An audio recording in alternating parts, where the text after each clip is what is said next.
The role of the Queen Mother in European history from the 15th to the 18th century is a compelling study of power, influence, and diplomacy.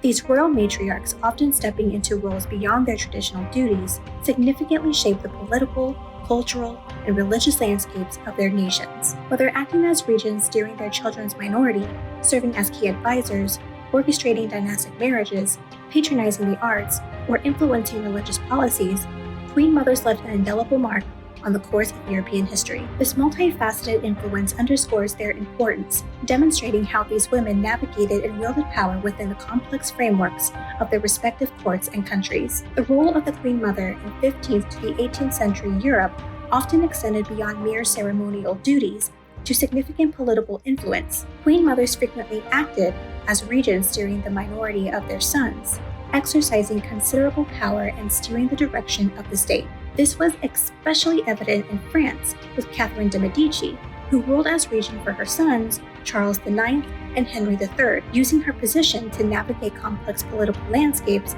and ensure the success of her dynasty. In addition to political regency, Queen Mothers often served as advisors to their reigning children, leveraging their experience and networks. For example, Anne of Austria, mother of Louis XIV of France, was a key advisor during his early reign.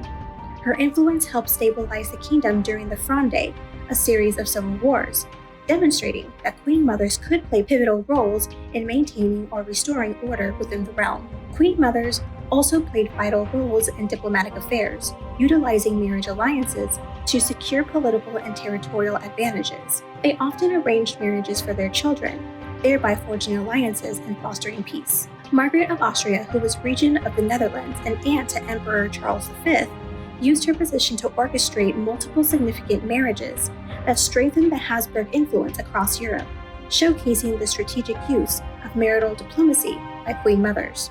Culturally, Queen Mothers were significant patrons of the arts and education. Their courts became centers of cultural and intellectual activity, as seen with Anne of Denmark, mother of Charles I of England, who was a notable patron of the arts and brought a flourishing cultural renaissance to the English court. Through their patronage, Queen Mothers helped shape the cultural landscapes of their nations, leaving enduring legacies in art, literature, and architecture. Finally, Queen Mothers often played crucial roles in religious matters, influencing the spiritual direction of their countries. Mary of Guise, mother of Mary Queen of Scots, worked to maintain Catholicism in Scotland amidst the Protestant Reformation. Her religious policies and efforts to secure the Catholic alliance through her daughter's marriage reflect the significant impact Queen Mothers could have on the religious composition and conflicts of their times. This aspect of their role underscores their ability to shape not only political and cultural, but also religious destinies of their nations. The Queen Mothers of 15th to 18th century Europe exemplified the profound impact women could wield within the historically male-dominated arenas of politics, culture, and religion.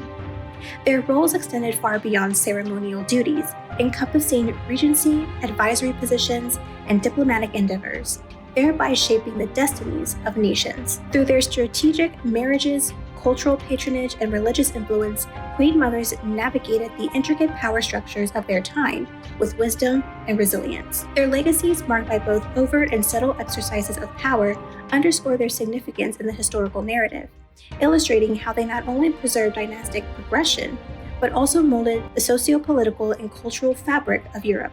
Thank you for joining me on this royal journey through understanding the Queen Mothers of Europe. If you enjoyed this documentary, please like and share it with others. And while you're here, don't forget to subscribe. Until next time, keep loving history and stay curious.